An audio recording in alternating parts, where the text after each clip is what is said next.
Hello guys, welcome back to another blog. তো এই ভিডিওটা করতে আমার লেট হয়ে গেল। তো ইন্ডিয়া ভার্সেস কুয়েতের যে গিভওয়েটা আমি করেছিলাম, যেটাতে আমার দুটো টিকিট দেওয়ার কথা ছিল, বাট একটা টিকিটটা হারিয়ে গেছে তোমাদের আগে বলেছিলাম। তো একটা টিকিট আমি গিভওয়ে করেছিলাম অ্যাকচুয়ালি। তো আমি তোমাদের দেখিয়ে দিচ্ছি আমি টিকিটটা আগে দিয়েছি। যেটা বললাম যে আমার ভিডিওটা করতে দেরি হয়ে গেল, কারণ দীঘা গিয়েছিলাম আমি। তো এই জন্য বাড়ি এসে ভিডিওটা করছি। ম্যাচ প্রায় 3-4 দিন আগে শেষ হয়ে গেছে। তো দেখে নাও কে জিতলো টিকিটটা। তো গাইজ দেখতে পাচ্ছ ভাইরা কিন্তু চলে এসেছে। ভাইদের কিন্তু আমি টিকিট দিয়ে দিয়েছি। কালকে কিন্তু খেলা, ঠিক আছে? অনেকেই যে বলো না যে ফেক টিকিটের ব্যাপার, আমি কিন্তু কোনো কাজ করি না। এটা আসলে আমরা ফোন করে কথা বলেছি, আমরা কন্ট্যাক্ট করেছি, আমরা টিকিটও পেয়ে গেছি। তোমাদের কি চিন্তা টাকা লাগে না? হ্যাঁ, আচ্ছা। তো গাইজ যেভাবে তোমরা সবাই সাপোর্ট করো, ঠিক আছে? দেখা হচ্ছে পরের ভিডিওতে ভাই। তো গাইজ তোমাদের একটা কথা বলে রাখি, দেখছি 2 মানে আমাকে ইনস্টাগ্রামে SMS করছো যে দাদা আমি আপনাকে 1000 টাকা দিচ্ছি, আপনি আমাকে টিকিটটা দেন। আরে ভাই, আমি যদি ব্লগিং করতাম আমি তো 1000 কেন 3000 টাকা তো টিকিটটা বিক্রি করতে পারতাম, তাই না?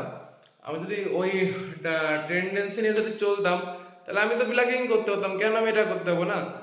সে কি অবস্থা, মানে হুমকি নেওয়ার মতো অবস্থা, ঠিক আছে? ফোন মন করে জ্বালিয়ে খাচ্ছে। তোমাদের আমি দেখাচ্ছি, দেখে নাও তোমরা।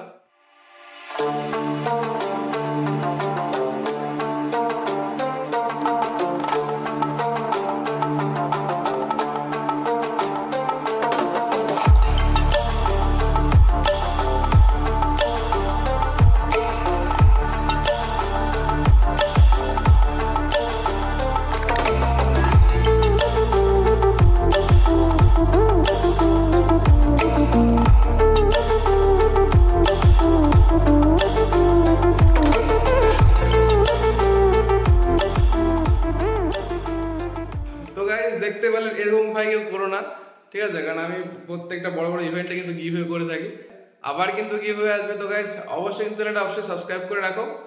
দেখা হচ্ছে কিন্তু নেক্সট ভিডিও নিয়ে। অনেক কিন্তু চমৎকার ব্লগ আছে। চলো দেখা হচ্ছে।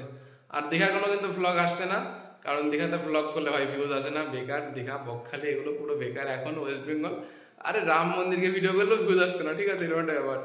এরপরে কিন্তু আমার বেনারসের কিন্তু ব্লগ আসবে। তো চলো দেখা হচ্ছে কিন্তু পরের ভিডিওতে। আর হ্যাঁ, চ্যানেলটা কিন্তু অবশ্যই সাবস্ক্রাইব করে রেখো।